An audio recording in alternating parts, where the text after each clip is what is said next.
Namaskara Atmiya Snehtare. I, Mr. Basavaraj Nippani, would like to welcome you all for Karnataka Academy YouTube education channel. Dear friends, as you all know, in our previous class, we have finished the first important topic of your GPSTR English syllabus, that is parts of speech.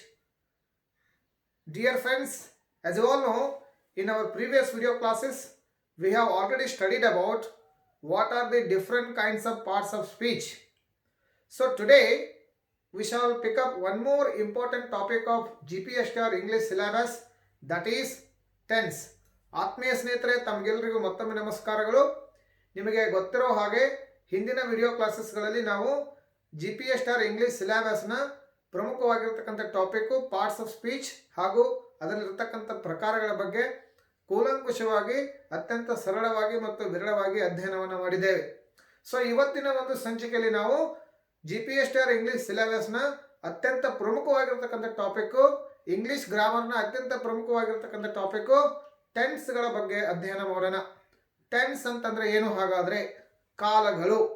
So this is a very very simple topic, but which is very very important topic to improve our English and also on the basis of your examination. This topic is very very important.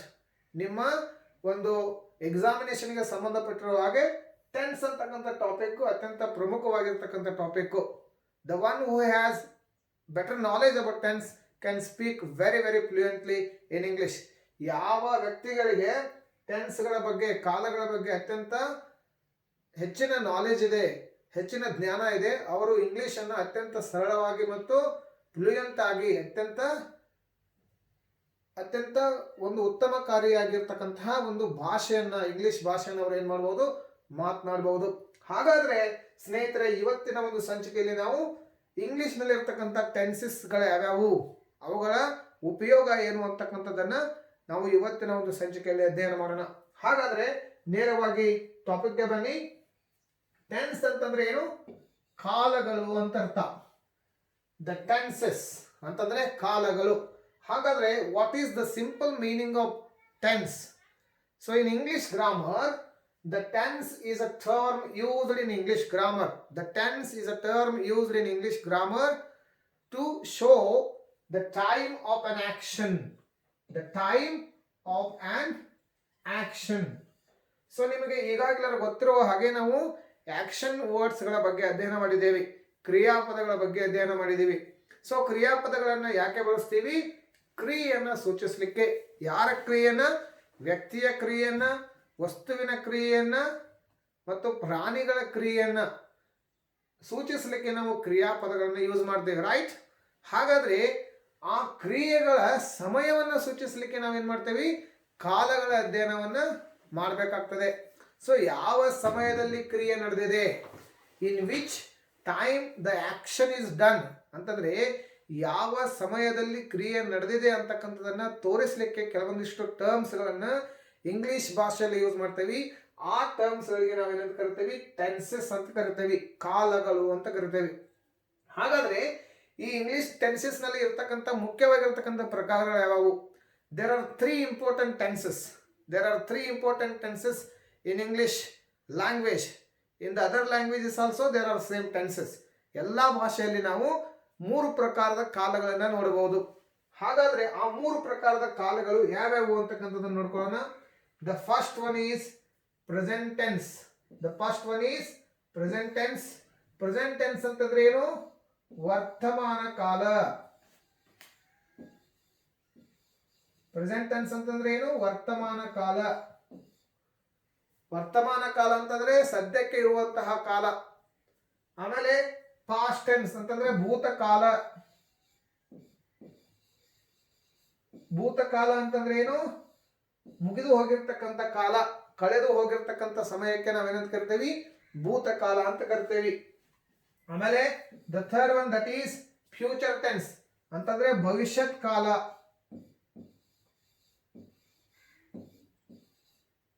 ಭವಿಷ್ಯತ್ ಕಾಲ ಅಂತ ಅರ್ಥ. ಭವಿಷ್ಯತ್ ಅಂತಂದ್ರೆ ಏನು? ಮುಂದೆ ಬರುವಂತ ಕಾಲ ಅಥವಾ ಮುಂದೆ ಆಗಬಹುದಾಗಿರ್ತಕ್ಕಂಥ ಕಾಲ ಭವಿಷ್ಯತ್ ಕಾಲ. ಭವಿಷ್ಯತ್ ಕಾಲ. So these are the three important tenses which we could see in English grammar, in English language. The first one is present tense, and the second one is past tense, and the third one is future tense. So these are the three important tenses which we could see in English grammar. So according to new grammarians, there are only two tenses. The first one is present tense and the second one is past tense. But when we study English grammar, we should study the third tense also, because for the purpose of your competitive examinations. So new grammarians ಪ್ರಕಾರ ಕೇವಲ ಅಲ್ಲಿ ಎರಡು ಟೆನ್ಸ್ಗಳಿದಾವೆ, ಒಂದು present tens, ಇನ್ನೊಂದು fast tens. They call the third tense is probable. So ಇದು ಪ್ರೊಬ್ಯಾಬಿಲಿಟಿಯನ್ನು ತೋರಿಸ್ತದೆ, ಹಾಗಾಗಿ ಅದಕ್ಕೆ ನಿಶ್ಚಿತವಾಗಿರ್ತಕ್ಕಂಥ ಕಾಲ ಅಲ್ಲ ಅಂತ ಹೇಳಿ ನ್ಯೂ ಗ್ರಾಮರಿಯನ್ಸ್ ಹೇಳ್ತಾರೆ. What ever it may be, but for the purpose of your competitive examinations, these all three tenses are very very important. So and these all three following tenses have their types. ಈ ಮೂರು ಮುಖ್ಯವಾಗಿರ್ತಕ್ಕಂಥ ಕಾಲಗಳಲ್ಲಿ ಮತ್ತೆ ಬೇರೆ ಬೇರೆ types ಗಳಿದಾವೆ. ಆ types ಗಳು ಏನೇನು ಅಂತಕ್ಕಂಥದ್ದನ್ನ ಇವತ್ತಿನ ಸಂಚಿಕೆಯಲ್ಲಿ ನಾವೇನ್ ಮಾಡೋಣ, ಅಧ್ಯಯನ ಮಾಡೋಣ. So I hope you have understood what is tense. Tense is nothing but it is time of an action, the term which is used in English grammar or in English language to show the time of an action is called tense. ಯಾವ ಒಂದು ವಾಕ್ಯ ಕ್ರಿಯೆಯ ಸಮಯವನ್ನ ಸೂಚಿಸ್ತದೆ, ಯಾವ ಸಮಯದಲ್ಲಿ ಕ್ರಿಯೆ ನಡೆದಿದೆ ಅಂತಕ್ಕಂಥದ್ದನ್ನ ಸೂಚಿಸ್ತಕ್ಕಂಥ ವಾಕ್ಯಗಳಿಗೆ ನಾವೇನು ಕರಿತೀವಿ, ಕಾಲಗಳು ಅಂತ ಹೇಳಿ ಇಂಗ್ಲಿಷ್ ಗ್ರಾಮರ್ ನಲ್ಲಿ ಕರಿತೇವೆ. ಹಾಗಾದ್ರೆ ಈ ಕಾಲಗಳಲ್ಲಿರ್ತಕ್ಕಂಥ ಪ್ರಕಾರಗಳು, ಅವುಗಳಲ್ಲಿರ್ತಕ್ಕಂಥ ಸಬ್ ಟೈಪ್ಸ್, ಈ ಮೂರು ಮುಖ್ಯವಾಗಿರ್ತಕ್ಕಂಥ ಕಾಲಗಳಲ್ಲಿರ್ತಕ್ಕಂಥ ಬೇರೆ ಬೇರೆ ಟೈಪ್ಸ್ ಯಾವುವು ಅಂತಕ್ಕಂಥದ್ದನ್ನ ನಾವು ಸ್ಟಡಿ ಮಾಡೋಣ.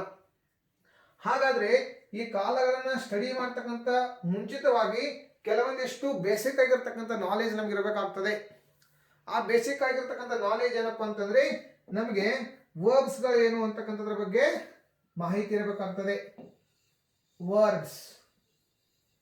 Verbs are very very important in tense because they show an action. ಅವುಗಳು ಏನ್ ಮಾಡ್ತವೆ, ಕ್ರಿಯೆಯನ್ನು ಸೂಚಿಸ್ತವೆ, ಕ್ರಿಯಾಪದಗಳು. So I hope you all know very well about ಕ್ರಿಯಾಪದಗಳು. Already we have studied these verbs. ಕ್ರಿಯಾಪದಗಳ ಬಗ್ಗೆ ನಮಗೆ ಅತ್ಯಂತ ಸೂಕ್ತವಾಗಿರ್ತಕ್ಕಂಥ ನಾಲೆಜ್ ಇರಬೇಕಾಗಿರ್ತದೆ. ಸೊ ಹಾಗಾದ್ರೆ ಈ ಕ್ರಿಯಾಪದಗಳ ಬಗ್ಗೆ ಏನ್ ತಿಳ್ಕೊಂಡಿದ್ದೀವಿ ನಾವು ಇವಾಗಲೇ. So there are 5 main forms in verbs, as you all know: V1, V2, V3, V4, V5. ಕ್ರಿಯಾಪದಗಳಲ್ಲಿ ಮುಖ್ಯವಾಗಿ 5 ಫಾರ್ಮ್ಸ್ ಗಳಿದಾವೆ. ಸೊ V1 ಅಂತಂದ್ರೆ base form of verb, V2 means past form of verb, V3 means participle, V4 means another present form of verb, V5 means the verb which ends with ing form. These are 5 different forms of verbs. For example, take, took, taken, takes, taking. So these are the 5 different forms of verbs. ಇಲ್ಲಿ ನೋಡ್ಕೊಡ್ರಿ, ಇದು base form ಆಗುತ್ತೆ. ಅಂದ್ರೆ ಕ್ರಿಯಾಪದದ ಮೂಲ ಪ್ರಕಾರ, ಕ್ರಿಯಾಪದದ ಎರಡನೇ ಪ್ರಕಾರ ಅಥವಾ ಭೂತಕಾಲದ ಪ್ರಕಾರ, ಪಾಸ್ಟ್ ಪಾರ್ಟಿಸಿಪಲ್ ಭೂತಕಾಲದ ಪಾರ್ಟಿಸಿಪಲ್ ಪ್ರಕಾರ, ಕೃದ್ವಾಚಕ ಕ್ರಿಯಾಪದ. ಆಮೇಲೆ ಟೇಕ್ಸ್ ಅಂತಕ್ಕಂಥದ್ದು ಮೂಲ ಪ್ರಕಾರನೇ, ಬಟ್ ಇದನ್ನ ನಾವು ಥರ್ಡ್ ಪರ್ಸನ್ ಗಳ ಮುಂದೆ ಏನ್ ಮಾಡ್ತೀವಿ, ಯೂಸ್ ಮಾಡ್ತೇವೆ. In present tense, in simple present tense we use another form of base form of verb, that is takes. ಇವುಗಳು es ಫಾರ್ಮ್ ಅಥವಾ s ಫಾರ್ಮ್ಸ್ ಗಳನ್ನ ಹೊಂದವೆ. ಆಮೇಲೆ ಟೇಕಿಂಗ್ ಅಂತಕ್ಕಂಥದ್ದು V5 which ends with suffixes such as ing suffix ನಿಂದ end ಆಗ್ತಕ್ಕಂಥ ಕ್ರಿಯಾಪದಕ್ಕೆ V5 ಅಂತ ಕರಿತೀವಿ. Verb form 5, ಕ್ರಿಯಾಪದದ 5ನೇ ಫಾರ್ಮ್ ಅಂತಕ್ಕಂಥದ್ದು. ಇವುಗಳ ಬಗ್ಗೆ ಕೆಲವೊಂದಿಷ್ಟು ನಾಲೆಜ್ ನಮ್ಗೆ ಇರಬೇಕಾಗ್ತದೆ, because this is very very important when we study tenses. So ಹಾಗಾದ್ರೆ ನಾವು ಇವಾಗ ಇಲ್ಲಿ ಇರ್ತಕ್ಕಂಥ ಮತ್ತೆ ಬೇರೆ ಪ್ರಕಾರಗಳ ಕ್ರಿಯಾಪದಗಳನ್ನು ನೋಡೋಣ. V1, V2, V3. ಸೊ ಕ್ರಿಯಾಪದಗಳನ್ನ 3 ರೀತಿಯಾಗಿ ನಾವೇನ್ ಮಾಡ್ಬೋದು, ಅಧ್ಯಯನ ಮಾಡ್ಬೋದು. Already we have studied what are the different kinds of verbs, ಕ್ರಿಯಾಪದಗಳಲ್ಲಿ ಇರ್ತಕ್ಕಂಥ ಮುಖ್ಯವಾಗಿರ್ತಕ್ಕಂಥ ಪ್ರಕಾರಗಳನ್ನು ನೋಡಿದ್ದೇವೆ. ಇಲ್ಲಿ ಮುಖ್ಯವಾಗಿರ್ತಕ್ಕಂಥ ಪ್ರಕಾರಗಳೆಲ್ಲ ಬೇರೆ ರೀತಿಯ ಕ್ರಿಯಾಪದಗಳನ್ನಾಗಿ ಅವುಗಳನ್ನು ಯೂಸ್ ಮಾಡ್ತೀವಿ. They take different forms, they take different forms on the basis of gender, on the basis of gender, number ಅಂತಂದ್ರೆ ಕಾಲ, ವಚನ ಮತ್ತು ಲಿಂಗ. ಕಾಲ, ವಚನ ಮತ್ತು ಲಿಂಗ. Gender on the basis of gender ಮತ್ತು on the basis of time. ಲಿಂಗ, ಕಾಲ ಮತ್ತು ವಚನ. Singular number or plural number on the basis of gender, number and time. ವಚನ, ಲಿಂಗ ಮತ್ತು ಕಾಲಗಳ ಅನುಗುಣವಾಗಿ ಕ್ರಿಯಾಪದಗಳು ಬೇರೆ ಬೇರೆ ಫಾರ್ಮ್ಸ್ ಗಳನ್ನ ಪಡ್ಕೊಳ್ತವೆ. ಅದನ್ನ ಇವಾಗಲೇ ನಾವು ಏನ್ ಮಾಡಿದೇವಿ, ಹಿಂದಿನ ಕ್ಲಾಸ್ ನಲ್ಲಿ ಅಧ್ಯಯನ ಮಾಡಿದ್ದೇವೆ. ಹಾಗಾದ್ರೆ ಇಲ್ಲಿ ನೋಡ್ರಿ, ಸೊ ಕೆಲವೊಂದಿಷ್ಟು ವರ್ಡ್ಸ್ ಗಳು ಏನ್ ಮಾಡ್ತವೆ, ರೆಗ್ಯುಲರ್ ವರ್ಬ್ಸ್ ಗಳಾಗಿವೆ. ಕೆಲವೊಂದಿಷ್ಟು ವರ್ಬ್ಸ್ ಗಳು ರೆಗ್ಯುಲರ್ ಆಗಿವೆ, ಕೆಲವೊಂದಿಷ್ಟು ವರ್ಬ್ಸ್ ಗಳು ಇರ್ರೆಗ್ಯುಲರ್ ಆಗಿವೆ.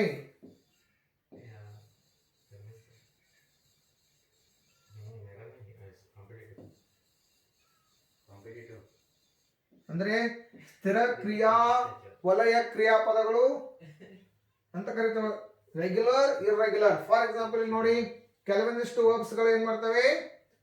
Let us go to another slide so that we can understand. ಕೆಲವೊಂದಿಷ್ಟು ವರ್ಬ್ಸ್ ಗಳು ಏನಾಗ್ತವೆ, ಇಡಿ ಅಥವಾ ಡಿ ಅಂತಕ್ಕಂತಹ ಶಬ್ದಗಳಿಂದ ಎಂಡ್ ಆಗ್ತವೆ ಭೂತಕಾಲದಲ್ಲಿ. ಕೆಲವೊಂದಿಷ್ಟು ವರ್ಬ್ಸ್ ಗಳು ಟಿ ಇಂದ ಎಂಡ್ ಆಗ್ತವೆ. ಕೆಲವೊಂದಿಷ್ಟು ವರ್ಬ್ಸ್ ಗಳು ಬೇರೆ ರೀತಿಯಲ್ಲೇ ಇರ್ತವೆ. ಫಾರ್ ಎಕ್ಸಾಂಪಲ್ ಇಲ್ಲಿ ನೋಡ್ಕೊಳ್ರಿ, ಪ್ಲೇ. ಪ್ಲೇ ಅಂತಕ್ಕಂಥದ್ದು base form of verb and the fast form of play is played.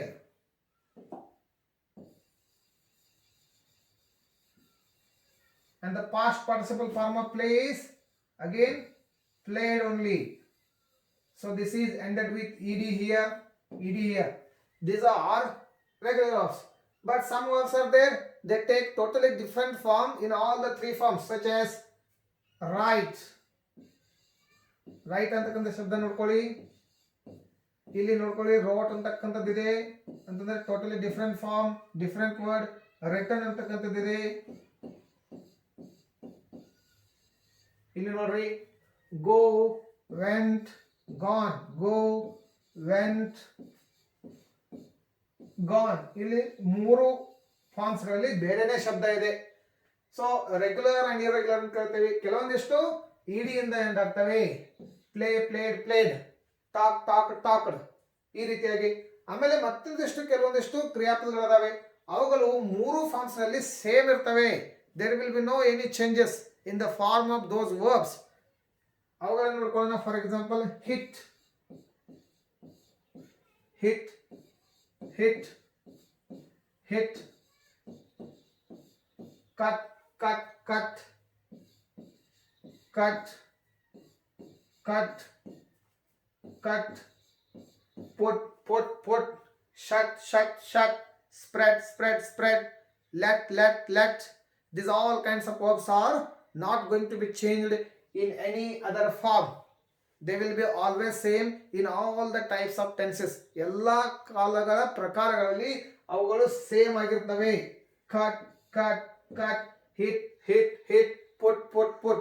So this is a simple knowledge of verbs.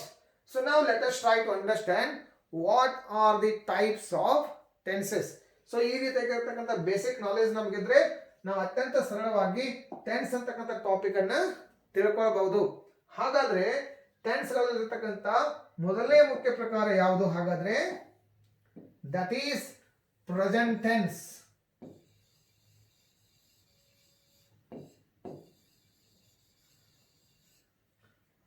Present tense ಅಂತಂದ್ರೆ ವರ್ತಮಾನ ಕಾಲ. ಪ್ರೆಸೆಂಟ್ ಟೆನ್ಸ್ ಗೆ ಏನಂತ ಕರಿತೀವಿ? ವರ್ತಮಾನ ಕಾಲ.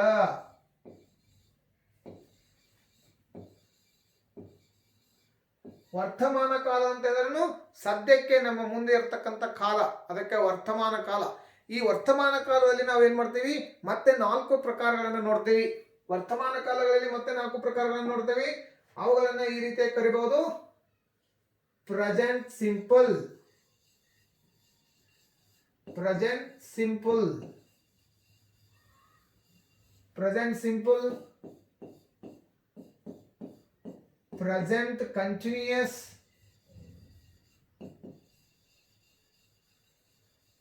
present continuous.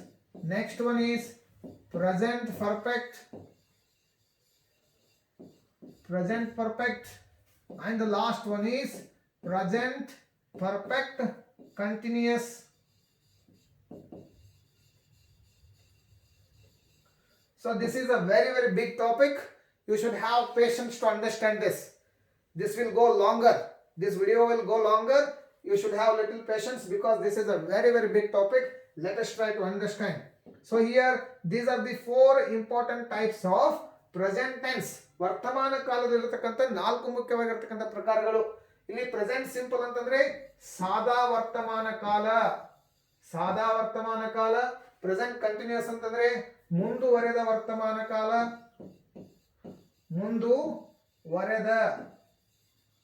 ಮುಂದುವರೆದ ವರ್ತಮಾನ ಕಾಲ. ಪರ್ಫೆಕ್ಟ್, ಪ್ರೆಸೆಂಟ್ ಪರ್ಫೆಕ್ಟ್ ಅಂತಂದ್ರೆ ಪೂರ್ಣ ವರ್ತಮಾನ ಕಾಲ, ಪೂರ್ಣ ವರ್ತಮಾನ ಕಾಲ. ಪೂರ್ಣ ವರ್ತಮಾನ ಅಂತಂದ್ರೆ ಮುಗಿದಿರ್ತಕ್ಕಂಥ ವರ್ತಮಾನ ಕಾಲ. ಆಮೇಲೆ ಪ್ರೆಸೆಂಟ್ ಪರ್ಫೆಕ್ಟ್ ಕಂಟಿನ್ಯೂಸ್ ಅಂತಂದ್ರೆ ಮುಂದುವರೆದ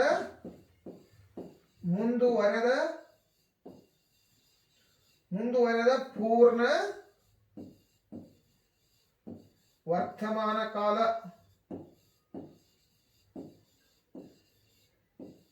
ನೋಡ್ಕೊಡ್ರಿ, ಮುಂದುವರೆದ ಪೂರ್ಣ ವರ್ತಮಾನ ಕಾಲ. ಸೊ ಇಲ್ಲಿ ನೋಡ್ರಿ, try to understand present simple or simple present tense. So present simple tense is always used to show simple time of an action. So many a time we used to express our daily routines in simple present tense only. ಸಾದಾ ವರ್ತಮಾನ ಕಾಲ ಅಂತಂದ್ರೆ ನಾವು ದಿನನಿತ್ಯ ಮಾಡ್ತಿರ್ತಕ್ಕಂಥ ಚಟುವಟಿಕೆಗಳನ್ನ, ನಾವು ದಿನನಿತ್ಯ ಮಾಡ್ತಿರ್ತಕ್ಕಂಥ ಕ್ರಿಯೆಗಳನ್ನ ನಾವು ಸಾದಾ ವರ್ತಮಾನ ಕಾಲದಲ್ಲಿ ಏನ್ ಮಾಡ್ತೀವಿ, ಎಕ್ಸ್ಪ್ರೆಸ್ ಮಾಡ್ತೀವಿ. For example, I wake up early in the morning, I drink tea, I play chess, I watch TV, I go to school, I go to market, I hit him. So these are all kinds of sentences what we call as daily routines. ನಾವು ದಿನನಿತ್ಯ ಮಾಡ್ತಿರ್ತಕ್ಕಂಥ ಕ್ರಿಯೆಗಳನ್ನ simple present tense ನಲ್ಲಿ use ಮಾಡ್ತೀವಿ. ಅದಕ್ಕೆ ನಾವು ಏನ್ ಕರಿತೀವಿ, ಸಾದಾ ವರ್ತಮಾನ ಕಾಲ. ನೆಕ್ಸ್ಟ್ ಕಂಟಿನ್ಯೂಸ್ ಅಂತಂದ್ರೆ the sentences which used to indicate the continuous action, the continuous time of an action. ಅಂತಂದ್ರೆ ಯಾವ ಒಂದು ಕ್ರಿಯೆ ನಡೆದಿದೆ, ಚಾಲ್ತಿಯಲ್ಲಿದೆ. This is also called progressive tense. ಅಂತಂದ್ರೆ in which the action is in progress. ಯಾವ ಒಂದು ಕ್ರಿಯೆ ಮುಂದುವರೆದಿದೆ, ಕ್ರಿಯೆ ಏನಾಗಿದೆ, ಪ್ರೋಗ್ರೆಸ್ ನಲ್ಲಿದೆ. For example, you are listening to my class and I am teaching. I am teaching means already the action is started and the action is in progress. I teach ಅಂತಕ್ಕಂಥ simple present tense ಆಗ್ತದೆ ಇಲ್ಲಿ. I teach ಅಂತಂದ್ರೆ ನಾನು ಕಲಿಸ್ತೇನೆ. This is my everyday activity. I am teaching means at present the action is in progress. ಈಗ ಕ್ರಿಯೆ ಮುಂದುವರೆದಿದೆ. ಆಮೇಲೆ perfect ಅಂತಂದ್ರೆ ಏನು, ಪ್ರೆಸೆಂಟ್ ಪರ್ಫೆಕ್ಟ್ ಟೆನ್ಸ್ ಅಂತಂದ್ರೆ ಏನು, ಪೂರ್ಣ ವರ್ತಮಾನ ಕಾಲ. ಸೊ ವರ್ತಮಾನ ಕಾಲದಲ್ಲಿ ಮುಗಿದಿರುವಂತ ಕ್ರಿಯೆಗಳನ್ನ just now the action is finished. I have taught you tense ಅಂತಂದ್ರೆ ನಾನು ನಿಮಗೆ ಕಾಲಗಳನ್ನ ಕಲಿಸಿದ್ದೇನೆ. So just now the action is finished. The result is just in front of us. ಕ್ರಿಯೆ ವರ್ತಮಾನ ಕಾಲದಲ್ಲಿ ಮುಗಿದಿದೆ, ಅದರ ಪರಿಣಾಮ ಇನ್ನು ವರ್ತಮಾನ ಕಾಲದಲ್ಲಿ ನಮಗಿದೆ ಅಂತ ಒಂದು ವಾಕ್ಯವನ್ನು ನಾವು ಕರಿತೀವಿ ಪ್ರೆಸೆಂಟ್ ಪರ್ಫೆಕ್ಟ್ ಟೆನ್ಸ್ ಅಂತ ಕರಿತೀವಿ. ಆಮೇಲೆ ಪ್ರೆಸೆಂಟ್ ಪರ್ಫೆಕ್ಟ್ ಕಂಟಿನ್ಯೂಸ್, ಮುಂದುವರೆದ ಪೂರ್ಣ ವರ್ತಮಾನ ಕಾಲ. ಮುಂದುವರೆದ ಪೂರ್ಣ ವರ್ತಮಾನ ಕಾಲ means action has been started at some point and the action has been already finished but the result is in progress. Are you getting my point? Action has been started at some point and it has been finished and this is again in progress. Antandre we have been learning English grammar. So means yet the action is not finished totally. Somewhere at the point the action has been already started and that has been finished and that has been continued. ಅಂತಂದ್ರೆ ನಾವು English grammar ಅನ್ನ ಕಲಿತಕ್ಕಂಥದ್ದನ್ನು ಯಾವುದೋ ಒಂದು point ನಲ್ಲಿ ಪ್ರಾರಂಭ ಮಾಡಿದ್ದೇವೆ, ಆ ಒಂದು ದಿನ ಮುಗಿದಿದೆ, 2 ದಿನ ಮುಗಿದಿದೆ, 3 ದಿನ ಮುಗಿದಿದೆ, 4 ದಿನ ಮುಗಿದಿದೆ, but again that learning process is in progress. ಆ ಒಂದು ಕಲಿಕೆಯ ಪ್ರೋಗ್ರೆಸ್ ಇನ್ನೂ ಮುಂದುವರೆದಿದೆ. So that is what we call as ಮುಂದುವರೆದ ಪೂರ್ಣ ವರ್ತಮಾನ ಕಾಲ. ಕ್ರಿಯೆ ಮುಗಿದಿದೆ, ಕ್ರಿಯೆ ಪ್ರಾರಂಭವಾಗಿದೆ, ಮುಗಿದಿದೆ ಮತ್ತು ಚಾಲ್ತಿಯಲ್ಲಿದೆ. ಅದಕ್ಕೆ ನಾವೇನಂತ ಕರಿತೀವಿ, ಆ ರೀತಿಯಾಗಿರ್ತಕ್ಕಂತಹ ಕ್ರಿಯೆಗಳನ್ನು ಸೂಚಿಸಲಿಕ್ಕೆ ನಾವು ಪ್ರೆಸೆಂಟ್ ಪರ್ಫೆಕ್ಟ್ ಕಂಟಿನ್ಯೂಸ್ ಅಂತಕ್ಕಂಥ ಒಂದು ಸೆಂಟೆನ್ಸಸ್ ಗಳನ್ನು ಯೂಸ್ ಮಾಡ್ತೀವಿ. ಮುಂದುವರೆದ ಪೂರ್ಣ ವರ್ತಮಾನ ಕಾಲ. This is what we study in transformation of sentences. ವಾಕ್ಯಗಳ ಟ್ರಾನ್ಸ್ಫಾರ್ಮೇಶನ್ಗಳಲ್ಲಿ ಈ ಒಂದು ರೀತಿಯಾಗಿರ್ತಕ್ಕಂಥ ವಾಕ್ಯಗಳನ್ನು ನಾವೇನ್ ಮಾಡ್ತೀವಿ, ಸ್ಟಡಿ ಮಾಡ್ತೀವಿ. ಸೊ ಹಾಗಾದ್ರೆ here we have some formulae. Here we have some formulae to understand each type of tense very easily. ಕೆಲವೊಂದಿಷ್ಟು ಸೂತ್ರಗಳಿದಾವೆ ನಮಗೆ. ಆ ಸೂತ್ರಗಳ ಮುಖಾಂತರ ನಾವೇನ್ ಮಾಡ್ಬೋದು, ಈ ಟೆನ್ಸಸ್ಗಳನ್ನು ಅತ್ಯಂತ ಸರಳವಾಗಿ ಮತ್ತು ಅತ್ಯಂತ ಪರಿಣಾಮಕಾರಿ ಅಂಡರ್ಸ್ಟ್ಯಾಂಡ್ ಮಾಡ್ಕೊಳ್ಬಹುದು. ಹಾಗಾದ್ರೆ ಆ ಸೂತ್ರಗಳು ಏನೇನು? So these are the examples. These are the different types of present tense. Present simple, present continuous, present perfect, present perfect continuous. So ಇದೇ ರೀತಿಯಾಗಿ ಮುಂದೆ ಭೂತಕಾಲದಲ್ಲಿ ಸಹಿತ ಬೇರೆ ಬೇರೆ ಪ್ರಕಾರಗಳಿದಾವೆ. ಇಲ್ಲಿ ನೋಡ್ಕೊಳ್ಳೋಣ.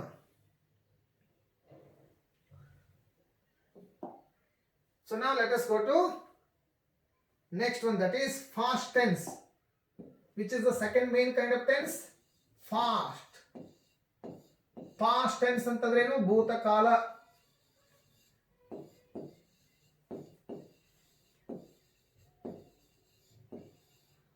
ಭೂತಕಾಲದಲ್ಲಿ ಸಹಿತ 4 ಪ್ರಕಾರಗಳಿದಾವೆ. Again they are as same as present tense only, such as past simple, past simple,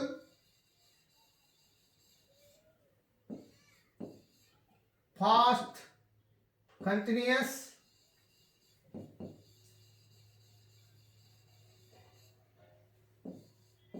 past perfect, past perfect continuous. Next ಮತ್ತೆ ನೋಡ್ಕೊಳ್ರಿ. ಆಮೇಲೆ ಫ್ಯೂಚರ್ ಟೆನ್ಸ್ ನಲ್ಲಿ, ಫ್ಯೂಚರ್ ಟೆನ್ಸ್ ನಲ್ಲಿ same again there are 4 types again. First one is like this: future simple or simple future, future simple. Second one, future continuous.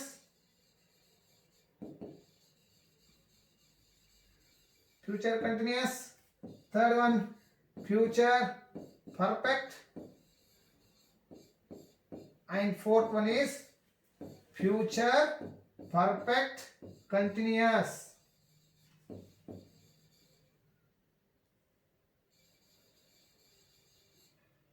So ಏನು ನೋಡ್ಕೊಳ್ರಿ, past simple ಸಾದಾ ಭೂತಕಾಲ. ಸಾದಾ ಭೂತ, ಸಾದಾ ಭೂತ ಅಂತಂದ್ರೆ ಗೋಸ್ಟ್ ಅಂತ ತಿಳ್ಕೊಳ್ಬೇಡ್ರಿ, ಸಾದಾ ಭೂತಕಾಲ. ಆಮೇಲೆ ಮುಂದುವರೆದ ಭೂತಕಾಲ, ಮುಂದುವರೆದ ಭೂತ ಕಾಲ. ಇಲ್ಲಿ ಪೂರ್ಣ ಭೂತಕಾಲ, ಪೂರ್ಣ ಭೂತ ಕಾಲ.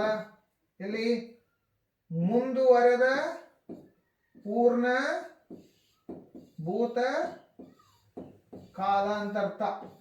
ಸೇಮ್ ಇಲ್ಲಿ ನೋಡ್ಕೊಳ್ರಿ, ಇಲ್ಲಿ ಏನಾಗ್ತದೆ, ಫ್ಯೂಚರ್ ಟೆನ್ಸ್ ಗಳ ಬಗ್ಗೆ ನೋಡ್ಕೊಳ್ಳೋಣ ಇವಾಗ. ಸಾದಾ ಭವಿಷ್ಯತ್ ಕಾಲ, ಮುಂದುವರೆದ ಭವಿಷ್ಯತ್ ಕಾಲ. ಆಮೇಲೆ ಇಲ್ಲಿ ನೋಡ್ಕೊಳ್ರಿ, ಇದೇನು ಪೂರ್ಣ ಭವಿಷ್ಯತ್,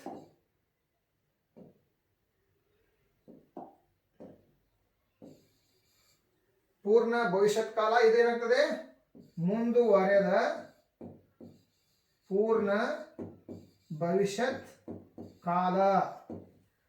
So let us try to understand. So these are the other 2 types of tenses, such as past tense and future tense. ಆಮೇಲೆ ಫಾಸ್ಟ್ ಟೆನ್ಸ್ ನಲ್ಲಿ ಇರತಕ್ಕಂತ 4 ಪ್ರಕಾರಗಳು, ಫ್ಯೂಚರ್ ಟೆನ್ಸ್ ನಲ್ಲಿರ್ತಕ್ಕಂಥ 4 ಪ್ರಕಾರಗಳು. ಸೊ ಇಲ್ಲಿ ನಾವು let us try to understand what is past tense ಅಂತಂದ್ರೆ ಭೂತಕಾಲ. So ಮುಗಿದಿರ್ತಕ್ಕಂಥ ಕ್ರಿಯೆಗಳನ್ನ the actions which are already finished to express and to show such actions we use past tense ಅಂತಂದ್ರೆ ಮುಗಿದಿರುವಂತ ಕ್ರಿಯೆಗಳನ್ನ ಸೂಚಿಸಲಿಕ್ಕೆ ನಾವು ಭೂತಕಾಲದ ವಾಕ್ಯಗಳನ್ನು ಯೂಸ್ ಮಾಡ್ತೇವೆ. ಈ ಮುಗಿದಿರ್ತಕ್ಕಂಥ ಭೂತಕಾಲದ ವಾಕ್ಯಗಳನ್ನು ಸಹಿತ 4 ಪ್ರಕಾರಗಳಿದಾವೆ. ಸಾದಾ ಭೂತಕಾಲ ಅಂದ್ರೆ ಭೂತಕಾಲದಲ್ಲಿ ಮುಗಿದಿರುವಂತ ಕ್ರಿಯೆ, ಭೂತಕಾಲದಲ್ಲಿ ಮುಂದುವರೆದಿರುವಂತ ಕ್ರಿಯೆ, ಭೂತಕಾಲದಲ್ಲಿ ನಡೆದಿರುವಂತ ಕ್ರಿಯೆ, ಭೂತಕಾಲದಲ್ಲಿ ಮುಂದುವರೆದಿರುವಂತ ಕ್ರಿಯೆ, ಭೂತಕಾಲದಲ್ಲಿ ಮುಗಿದಿರುವಂತ ಕ್ರಿಯೆ, ಭೂತಕಾಲದಲ್ಲಿನೇ ಪ್ರಾರಂಭವಾಗಿ ಭೂತಕಾಲದಲ್ಲಿನೇ ಮುಗಿದು ಭೂತಕಾಲದಲ್ಲಿನೇ ಮುಂದುವರೆದಿರುವಂತ ಕ್ರಿಯೆ. ಗೊತ್ತಾಯ್ತಲ್ಲ? ಮುಂದುವರೆದ ಪೂರ್ಣಭೂತ ಕಾಲ. ಆಮೇಲೆ ಫ್ಯೂಚರ್ ನೋಡ್ಕೊಳ್ರಿ, ನಡೀತಕ್ಕಂಥ ಕ್ರಿಯೆ. ಸೊ ನಡೆಯಬಹುದಾಗಿರ್ತಕ್ಕಂಥ ಭವಿಷ್ಯತ್ ಅಂತಂದ್ರೆ ಇಲ್ಲಿ production, there is no surety, there is no clarity. ಆ ಕ್ರಿಯೆಗಳು ನಡಿಲೂಬಹುದು, ನಡಿಲೂ ಇರಬಹುದು. They may happen, they may not happen. ಅವುಗಳು ನಡಿಲೂಬಹುದು ಸಹಿತ, ನಡೆದೇ ಇರಬಹುದು ಸಹಿತ. ಅವುಗಳಿಗೆ ನಾವು ಭವಿಷ್ಯತ್ ಕಾಲ ಅಂತ ಕರಿತೇವೆ. ಸೊ ಭವಿಷ್ಯತ್ ಕಾಲದಲ್ಲಿ ನಡೆಯುವಂತ ಕ್ರಿಯೆ, ಭವಿಷ್ಯತ್ ಕಾಲದಲ್ಲಿ ವರೆದಿರುವಂತ ಕ್ರಿಯೆ, ಭವಿಷ್ಯತ್ ಕಾಲದಲ್ಲಿ ಮುಗಿದಿರುವಂತ ಕ್ರಿಯೆ, ಭವಿಷ್ಯತ್ ಕಾಲದಲ್ಲಿ ಪ್ರಾರಂಭವಾಗಿ ಮುಗಿದು ಮತ್ತು ಮುಂದೆ ಬರೆದಿರುವಂತಹ ಕ್ರಿಯೆಗೆ ಮುಂದುವರೆದ ಪೂರ್ಣ ಭವಿಷ್ಯತ್ ಕಾಲ ಅಂತ ಕರಿತೇವೆ. So these are the various types of tenses. So ಹಾಗಾದ್ರೆ ಈ ಎಲ್ಲಾ ಟೆನ್ಸಸ್ಗಳನ್ನು ನಾವು ಉದಾಹರಣೆಗಳೊಂದಿಗೆ ಅಧ್ಯಯನ ಮಾಡೋಣ. Then you can understand it very easily. So first let us choose the first tense, that is present tense. Present tense na ನೋಡಿ, present tense ವರ್ತಮಾನ ಕಾಲ.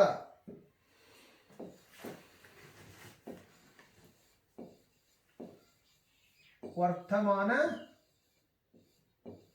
ಕಾಲ. ಇಲ್ಲಿ ಸಾಕಷ್ಟು ಎಕ್ಸಾಂಪಲ್ಸ್ ಗಳನ್ನು ತೆಗೆದುಕೊಂಡ್ರೆ ನಿಮ್ಗೆ ಏನಾಗುತ್ತೆ, ಕನ್ಫ್ಯೂಷನ್ ಆಗುತ್ತೆ. ಕೇವಲ 1-2 ಎಕ್ಸಾಂಪಲ್ ಗಳನ್ನು ತಗೋಣ, ಅದರ ಮುಖಾಂತರ ನಾವೇನ್ ಮಾಡ್ಲಿಕ್ಕೆ ಅಂಡರ್ಸ್ಟ್ಯಾಂಡ್ ಮಾಡ್ಕೊಳ್ಳಿಕ್ಕೆ ಪ್ರಯತ್ನ ಪಡೋಣ. ಇಲ್ಲಿ this can be studied in 3 different ways. Let us try to understand tense. ಇಲ್ಲಿ ಪ್ರೆಸೆಂಟ್ ಟೆನ್ಸ್ ನಲ್ಲಿ ಎಷ್ಟು ಪ್ರಕಾರಗಳಿದಾವೆ?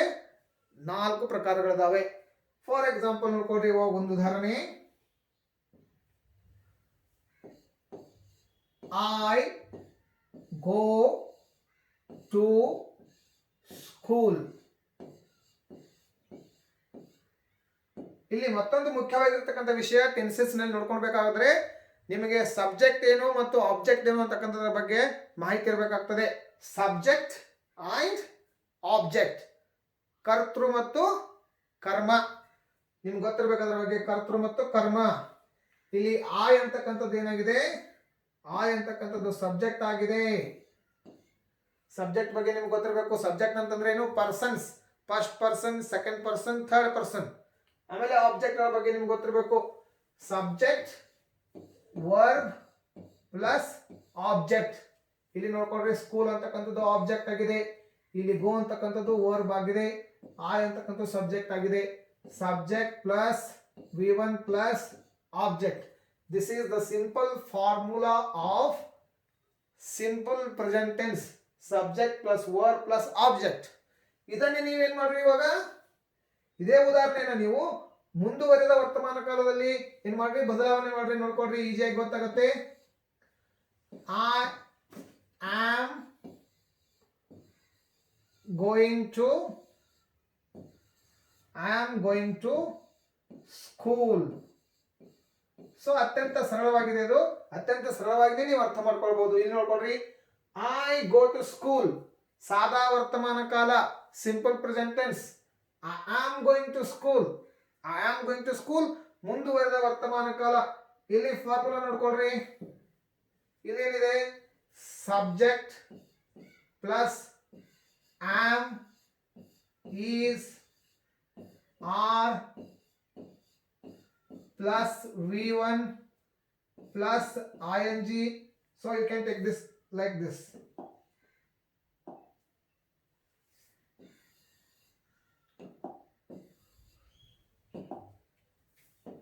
subject plus am is r plus v5 plus object. v5 ಅಂತಂದ್ರೆ ing ಫಾರ್ಮ್ ಅನ್ನು ಹೊಂದಿರುತ್ತದೆ. I am going to school. ಆಮೇಲೆ ಮತ್ತೆ ಮುಂದಿನ ಉದಾಹರಣೆ ತೆಗೆದುಕೊಳ್ಳ್ರಿ. Let us transform this sentence into present perfect. I have gone. I have gone to school. I have gone to school. ಇಲ್ಲಿ ನೋಡ್ಕೊಡ್ರಿ ಇದರ formula subject plus have or has plus v3 means past participle form of verb plus object. ಗೊತ್ತಾಯ್ತಲ್ಲ? ಇದನ್ನೇ ನೀವೇನ್ ಮಾಡ್ರಿ ಇವಾಗ present perfect continuous ನಲ್ಲಿ transfer ಮಾಡಿ. I have been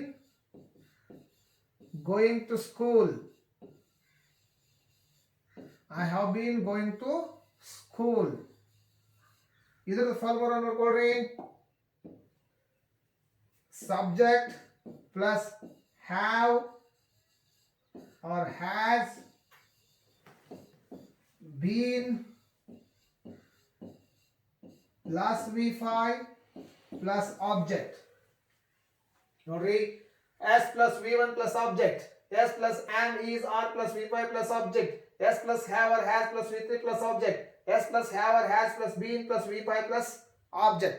ಇಲ್ಲಿ ನೋಡ್ಕೊಳ್ರಿ, ಇಲ್ಲಿ am ಅಂತಕ್ಕಂಥದ್ದು ಬಂದಿದೆ, is ಅಂತಕ್ಕಂಥದ್ದು ಬಂದಿದೆ, r ಅಂತಕ್ಕಂಥದ್ದು ಬಂದಿದೆ. ಇಲ್ಲಿ have ಇದೆ, has ಇದೆ, ಇಲ್ಲಿ have has ಇದೆ. ಸೊ ಇದು ಏನು ಅಂತಕ್ಕಂಥದ್ರ ಬಗ್ಗೆ ಸ್ವಲ್ಪ ನೋಡ್ಕೊಳ್ಳೋಣ. ಇಲ್ಲಿ ಫಸ್ಟ್ ಪರ್ಸನ್ ಇದೆ, ಇಲ್ಲಿ ಫಸ್ಟ್ ಪರ್ಸನ್ ಇದೆ, ಎಲ್ಲ ವಾಕ್ಯಗಳಲ್ಲಿ ಫಸ್ಟ್ ಪರ್ಸನ್ ಇದೆ. ಫಸ್ಟ್ ಪರ್ಸನ್ ಇದ್ದಾಗ ಇಲ್ಲಿ ಏನಾಗ್ತದೆ, ಆಮ್ ಬರ್ತದೆ. ಆ ಆಮ್ ಇದು ಫಸ್ಟ್ ಪರ್ಸನ್. ಒಂದ್ ವೇಳೆ ಪ್ಲೂರಲ್ ಇದ್ದಾಗ, ಫಾರ್ ಎಕ್ಸಾಂಪಲ್ ಇಲ್ಲಿ ವಿ ಇತ್ತಂತ ತಿಳ್ಕೊಳ್ರಿ, we go to school. We is it visible? We go to school. ಇಲ್ಲಿ ವಿ ಇದ್ದಾಗ ವಿ ಗೋ ಟು ಸ್ಕೂಲ್. ಇಲ್ಲಿ ವಿ ಇದ್ದಾಗ we are going to school. We ಇಲ್ಲಿ ನೋಡ್ಕೊಳ್ರಿ, ವಿ ಆರ್ ಆಗ್ತದೆ. ಇಲ್ಲಿ ಅದು ಇಲ್ಲೇನಾಗ್ತದೆ, ವಿ ಆರ್. ಇಲ್ಲಿ we go to school, we are going to school. Here we have gone to school. Again we have been going to school. This is when it is in plural form, then there will be are. So ಇಲ್ಲಿ ನೋಡ್ಕೊಳ್ರಿ, this is not that difficult. ಆಮೇಲೆ ಇಲ್ಲಿ is ಯಾವಾಗ ಬರ್ತದೆ, has ಯಾವಾಗ ಬರ್ತದೆ, ಇಲ್ಲಿ ನೋಡ್ಕೊಳ್ರಿ. ಇದು third person ಇದ್ದಾಗ, ಥರ್ಡ್ ಪರ್ಸನ್ ಅಂತಂದ್ರೆ for example let us go to another slide. ಮೂರು ಮುಖ್ಯ ಉದಾಹರಣೆಗಳನ್ನು ತಿಳ್ಕೊಳ್ಳೋಣ ನಾವು. ಈ ಉದಾಹರಣೆಗಳನ್ನ, ಈ ಫಾರ್ಮುಲೆಗಳನ್ನ ನೀವು ನೋಡ್ಕೊಳ್ರಿ. So let us go to another slide here. Save that. Here. Save that. Confirm.